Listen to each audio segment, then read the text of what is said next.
श्री स्वामी समर्थ. जय जय स्वामी समर्थ. स्वागत आहे तुम्हा सर्वांचे माझ्या आजच्या व्हिडिओमध्ये. आजचा व्हिडिओ खूपच खास असणार आहे आणि हा व्हिडिओ तुम्ही नक्कीच शेवटपर्यंत पाहावा, कारण या व्हिडिओमध्ये मी धोंड्याच्या महिन्याविषयी अतिशय महत्त्वाची अशी माहिती सांगणार आहे. त्याचबरोबर जावयाला धोंडे आपण दान करतो, परंतु लेकीला काय द्यावं, लेकीला आपण काही दान का करत नाहीत, किंवा मग लेकीला आपण धोंड्यासोबत अजून कोणत्या वस्तू द्याव्यात, याबद्दल माहिती मी तुम्हाला या व्हिडिओमध्ये सांगणार आहे. आता धोंड्याचा महिना हा लवकरच येत आहे. धोंड्याच्या महिन्यालाच अधिक मास किंवा पुरुषोत्तम मास देखील म्हणतात. धोंड्याच्या महिन्यामध्ये 33 वस्तूंचे दान करणे अतिशय शुभ मानले जाते.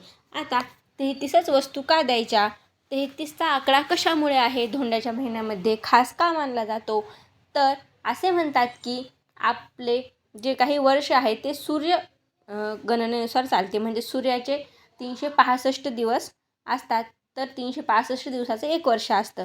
परंतु चंद्रगणनेनुसार 354 दिवसाचं एक वर्ष असतं आणि त्यात प्रत्येक वर्षामध्ये 11 दिवस हे कमी भरतात.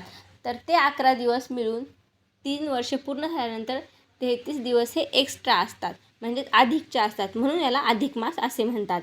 अधिक मासाचे महत्त्व हे हिंदू पंचांगामध्ये खूप जास्त सांगितले आहे. असे म्हणतात की संपूर्ण वर्षभर जरी तुम्हाला एखादी पोथी वाचणं शक्य नाही झाले, दान करणे नाही जमले, तरी अधिक मासामध्ये नक्कीच दान धर्म करावा, देवदेवतांच्या पोथी ग्रंथ वाचावे. असे केल्याने तुम्हाला या अधिक महिन्यामध्ये तुम्ही जितकी देवांची भक्ती करता त्याचं तुम्हाला दुपटी तिपटीने म्हणजेच 25 पटीने जास्त फळ हे या महिन्यामध्ये तुम्हाला मिळत असतं. म्हणजे त्याचं पुण्य तुम्हाला प्राप्त होत असतं.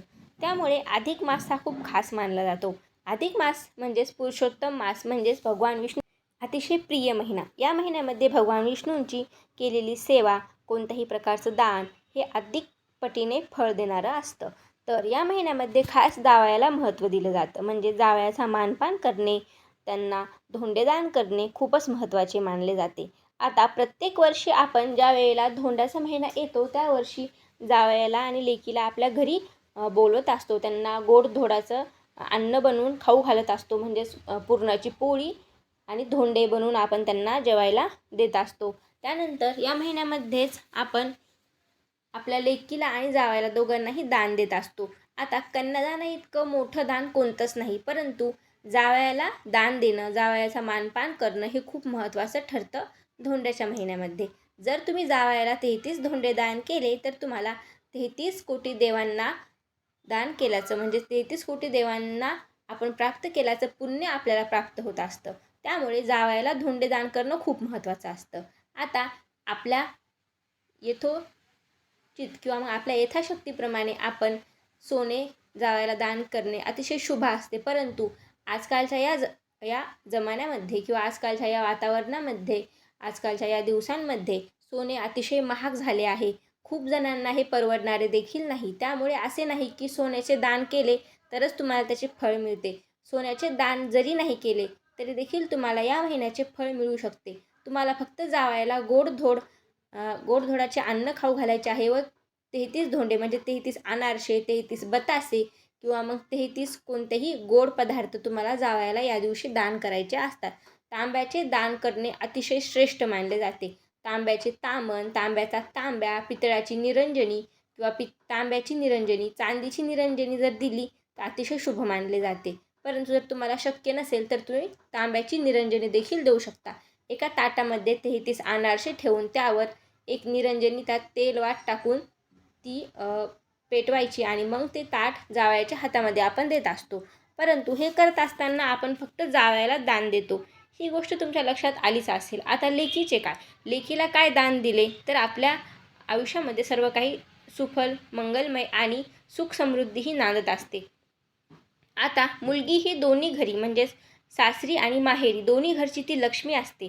त्यामुळे जर तुम्ही लेकीला काही दान दिले तर दोन्हीही घराची भरभराट होते, सुख समृद्धीही अधिक पटीने लाभते. त्यामुळे या धोंड्याच्या महिन्यामध्ये आवर्जून ज्यावेळेला तुम्ही धोंडे दान कराल त्यावेळेला मुलींची देखील तुम्ही धोंडे देऊन नंतर तिची ओटी भरावी, तिला लक्ष्मी स्वरूप मानून तिचे पाय धुवावे, त्यानंतर तिला हळद कुंकू लावावे आणि ओटीचे जे काही साहित्य असते एका विवाहित महिलेचे, म्हणजेच हार, बांगड्या, गजरा, मेहंदी कोन, नख पॉलिश, त्यानंतर सिंदूर असे अजून म्हणजे अनेक अशा प्रकारचे सुवासिनीचे साहित्य असते ते तुम्ही धोंड्याच्या महिन्यामध्ये लेकीला ओटी भरून नक्कीच दान करावे. असे केल्याने दोन्ही घरची भरभराट होईल.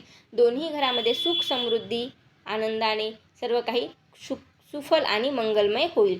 त्यामुळे यावर्षी धोंड्याच्या महिन्यामध्ये फक्त जावयालाच दान न देता म्हणजेच जावयाचाच मानपान न करता लेकीचा देखील तितकाच मान सन्मान आणि मानपान हा व्हायला हवा. तिची ओटी भरून नंतरच धोंडे दान दिले गेले तरच तुम्हाला या धोंड्याच्या महिन्याचे पुण्यफळ हे प्राप्त होत असते आणि दोन्ही घराची भरभराटही होते. दोन्ही घरावर लक्ष्मी मातेची कृपाही होत असते.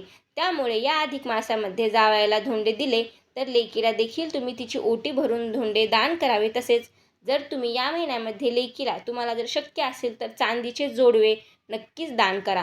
चांदीचे जोडवे दिल्याने किंवा चांदीची वस्तू लेकीला दान दिल्याने तुमच्या घरामध्ये सुख समृद्धी आणि लक्ष्मी ही कायमस्वरूपी टिकून राहते व कायमस्वरूपी तुमच्या घरामध्ये सुख समृद्धी ऐश्वर्य तुम्हाला प्राप्त होईल. त्यामुळे यावर्षी नक्कीच तुम्ही तुमच्या जावयाला आणि लेकीला घरी बोलवावे, त्यांचे आदर आतिथ्य करावे, त्यांना गोडधोडाचे अन्न खाऊ घालावे, त्यांचे पाय धुवून त्यांना लक्ष्मी आणि भगवान विष्णू यांचे स्वरूप मानून त्यांची व्यवस्थितरित्या आदरातिथ्य करून त्यानंतर तुम्ही त्यांना धोंडे दान द्यावे. तसेच 33 वस्तूंचे दान केल्याने तुमच्या आयुष्यामध्ये 33 कोटी देवांचे पुण्यफळ प्राप्त होते.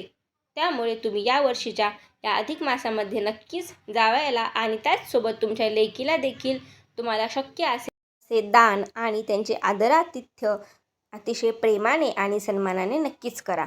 तर आशा करते की तुम्हाला या व्हिडिओमधील माहिती आवडली असेल. जर तुम्हाला ही माहिती आवडली असेल तर माझ्या चॅनलला सबस्क्राईब करा, व्हिडिओला लाईक करा आणि जास्तीत जास्त लोकांसोबत हा व्हिडिओ शेअर देखील करा.